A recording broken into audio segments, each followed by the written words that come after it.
Okay, all right, welcome back. So we are still on the lead generation and sales mastery. So right now we're going to be talking about presenting a property to a client.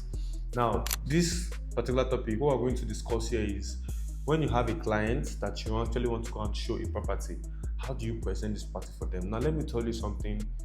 If you are not intentional in your sales journey, in your marketing journey, just know that there's little to what you can achieve. Sales is not left to chance. Marketing is not left to chance. It's actually something that is very, very, very intentional. So this simply means from the time that the client calls you, you need to be intentional about how you answer the question, how you sound over the phone.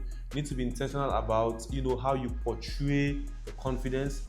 From the time you and the client is chatting, you need to be very, very intentional about the text. You need to be intentional about when you take that client on site. When the client asks you about a property, when you're trying to present a property, you need to know that you have all the cards in your hands. That's why I used to use one analogy. I said two people can come here now and talk about a similar property, let's say transit estate. But the way I'll talk about transit estate, the person that is listening to us will want to buy from me rather than from the same person. But the both of us talked about the same property. But what's the difference is how we presented that property. You need to be very, very good at everything in your sales journey. Now let's go straight to it. So now you don't sell a property by talking more, you sell it by helping the client see themselves owning it. This is what property presentation is. People don't buy products, they buy outcome. People are not interested on this thing. They're interested in what this thing can do for me. Well, how will this thing make me feel? How will this thing elevate my status? How will this thing help me make money? How will this thing help me, secure the generation, secure the financial future of my kids? How this thing help me, stay afloat in inflation? So people are interested in the outcome of the property you're presenting to them. They are not interested that the thing is 5 minutes from 9th mile, it is 5 minutes from this, has this, it has that, yeah. What will all those things help them? How will all those things, now all those features, how will it help them? That is what you need to be very good at. Selling the property is about helping the next person see how this property you're selling can benefit them. It's not about you trying to force it on them. If you're selling a property of land banking, you need to know that you want to make them understand that this property now, if they buy it in the next 3 years, in the next 5 years, they're actually going to make more money. They're going to become richer. Do you get? Because everybody wants to grow richer. I want my 3 million naira in my bank account right now to be worth 20 million naira in the next 10 years. How do I do that? My business is not reliable, but there's a property you can buy that you're sure of government interest coming in there, and you know that in the next 5 to 10 years, this property is going to be worth more. So I would advise you buy more than one. Do you get? Presenting a property is how you guide a client's attention, emotions, and understanding, whether online or on site, so that they can make a confident decision. It's just like a doctor. As a salesperson, you are a doctor. It is your work to help the person treat a problem. You are guiding, you are profiling solutions, you are guiding them. And these people, they see you as a consultant. You want people to listen to you. I don't know, but when you're talking with the client, don't feel as if the client has made up their mind. No, most of clients, it's just as if when you go to a store, a shop, a place to buy a clothes, you get, you've not actually made up your mind. Even though sometimes you might have something in mind, but you are actually expecting this person that is selling this clothes now to help you make the best choice because you believe that they know more. So always know that whenever you're talking with a client, the client is talking with you.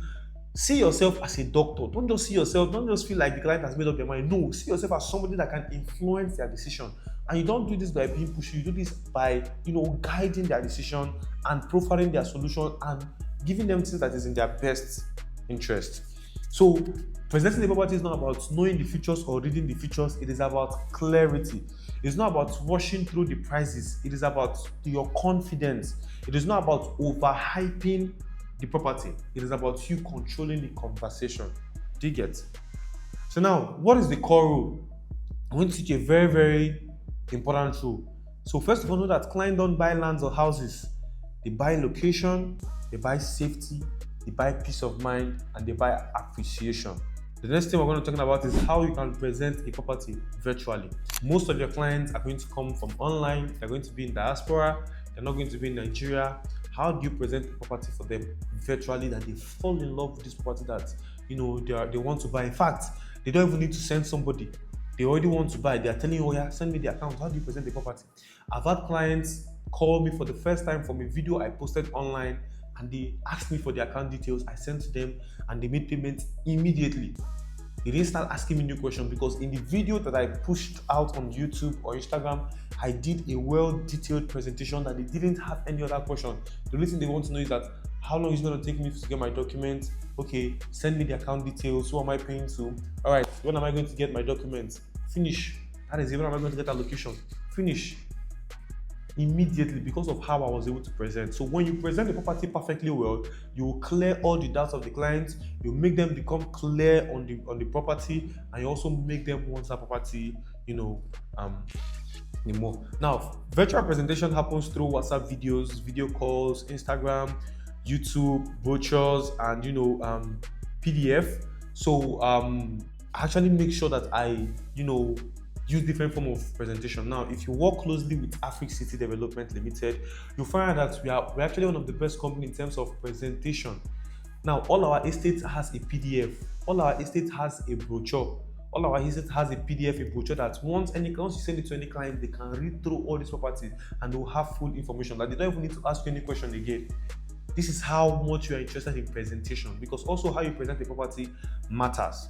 So we also make an in-depth video on every property, answering every question, so you can also send it to your clients, and they're actually good to go. Do you get? So now, number one thing is start with value, not price. This is the number one rule of presentation: start with value, not price. Do you get? So now, always open with where the property is, what surrounds it, why the location matters, the unique selling value propositions, the features of that estate. These are the things you need to start with. Not just starting with the price. Start with it is when you talk about the features of this estate. I've watched some kind of videos that they'll talk about the features of an estate. They'll just be talking about the features, and me, I'll now be wanting to hear the price. I'm now asking, oh yeah, how this thing you're listening about this estate, how much is the price, please? Because I want to know. You get? So first of all, start with value proposition, the value of that estate, the value of that property, so that you arouse their interest to now want to know about the price of this estate. You get? Now, the next thing is show, don't explain. When you're presenting the property virtually, make sure you show, don't explain. If you're doing a video right now, like let's say I'm doing a YouTube video and I say this property is directly opposite the smart school, I will not just explain it. In the video, I'll do an overlay showing the smart school that is opposite the property, because I want you to see, because you're not around, you're not on ground. So I will show instead of just explaining. Use maps. There are some clients I'll just be presenting the property to. I'll send them the Google map of that location, because I want to show them, because these guys are in diaspora. You want them to build trust. Do you understand? They're not on ground. So, and you and them might not have done business before, so they don't fully believe you. So, but when I actually show them, instead of just over explaining, they actually want to make payments immediately. So mention recognizable places when you are showing.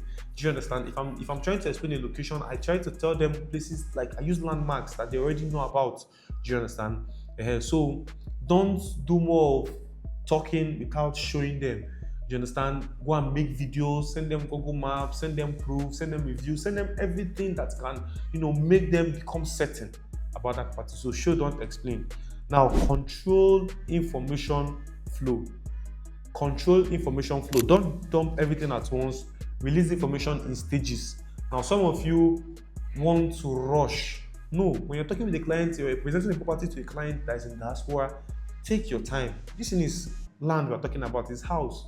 It's not shoe. It's not a property. It's not something of 10,000. It's something that runs into millions. So control the information flow. Make sure that you finish talking about the location before you move to the title. Don't move from location to title and still come back to location again, then goes to the payment. Take it one by one so that you give them clarity. Now, always end with the next step, which is the call to action. What is the next step? Do you get? The next step can be, would you like to send someone over for an inspection? Or would you like to reserve a plot? Or would you like to make an initial deposit? The next step, if you just talk to them about the property, they'll know about it. In fact, they might even end up going and buy from another place. So make sure the call to action. Yes, learn how to ask for the money. After you've done the presentation and everything, sir, would you like to make an initial deposit so as to secure a plot today? Or sir, would you like to do this? Would you like to do that? You get? That's it. So now, how do you present the property physically? We've talked about the virtual. Now let's talk about on-site. Now this is where a lot of people usually lose deals. Let me tell you, it's easier for me to even, present the property online than even offline. Though none of them is as if it's harder or something. But I'm telling you get. So now you need to be a master. You need to understand presenting the property physically. If not, you're going to lose out on deals. Now, most of the times, people that visit the property on site are people that are not the people that even want to buy the land. It might be a client that sent their brother or their cousin, or it might just be you and maybe the lawyer, and maybe these people don't want this transaction to even go. Do you get? So they'll be looking out for the smallest amount of faults that they can use to cancel the transaction and tell the next person not to buy. It happens a lot of times. They are always looking out for so small thing that they will lay their hand on. Unlike a client, if somebody that wants to buy a property that is really interested in this property, they will be flowing they are praying that the business goes through. So now let me tell you the first thing. Prepare before the arrival of the client. It pains me when you come late for your own client's inspection. A client is waiting for you and you are coming late. No, come on time. In fact, 30 minutes before the client. Prepare, make sure everything is okay. Now, one thing I do, and that way you can prepare before the client, is that make sure you know about that property beforehand. Before I take any client to an inspection, I must first of all go to that property myself, so that I will know every possible objection, every possible thing that will make this client want to ask questions or raise concern, and I will ask questions about it and I'll address all those things, so that when the clients now come and ask me about those things, I'll be able to give the person the best information, so I'll not be caught unawares. If you are not prepared about these deals, you will lose them. So number one, know the route and prepare before arrival. Know the route, know the documents, know the nearby landmarks, know about the layout plan, know about the developer. Now, confidence comes from preparation. If you are not prepared, you will not be confident. It's just like going into an exam hall after reading and going into an exam hall without reading. The difference is clear. You will not be confident. You will fail woefully. So make sure you prepare before your client or before you take the client for the inspection. So that's number one. Now, walk the clients, don't rush them. This is number two.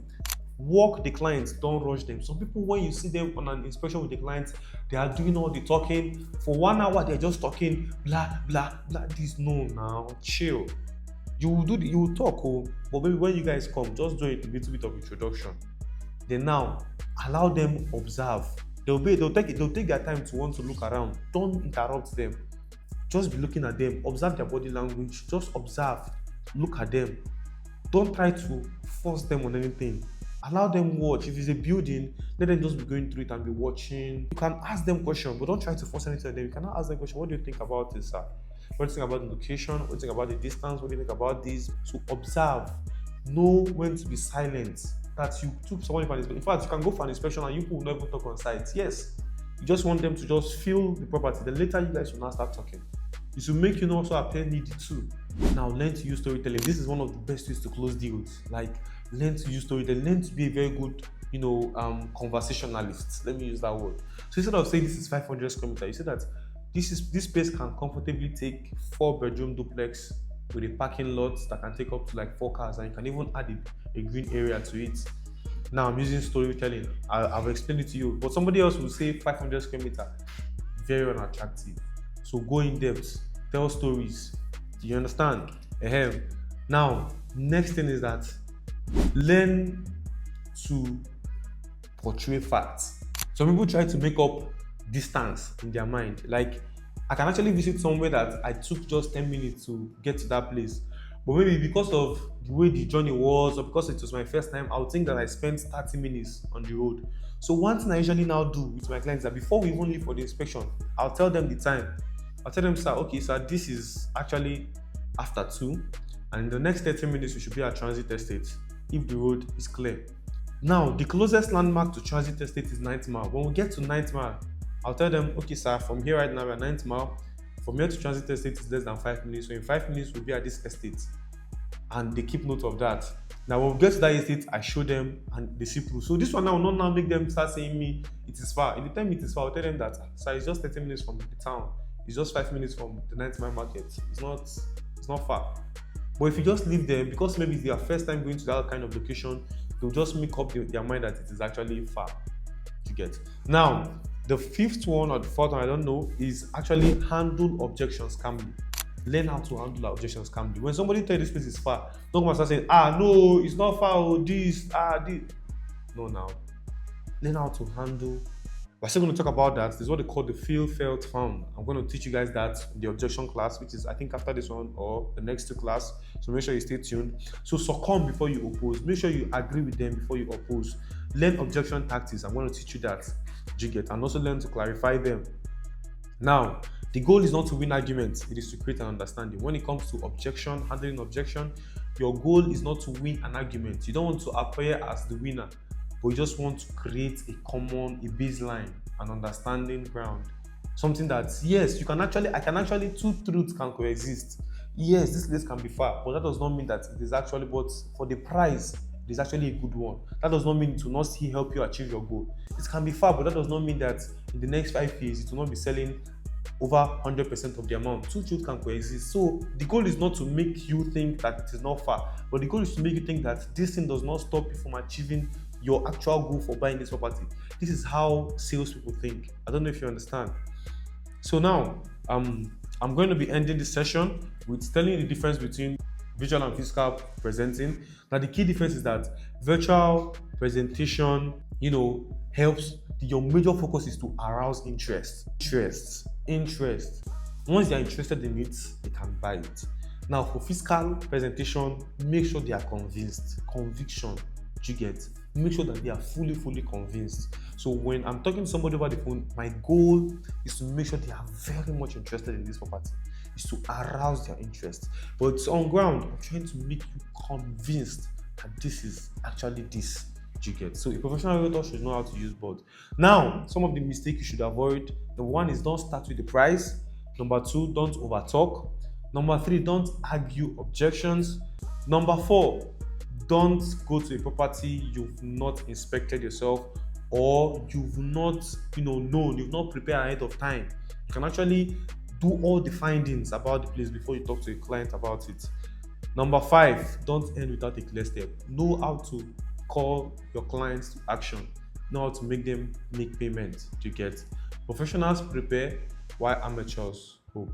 I hope you learned something valuable for this class. If you want the PDF, the slides to this class, make sure you drop in very nice comments and we're going to send you that. And see you on the next class.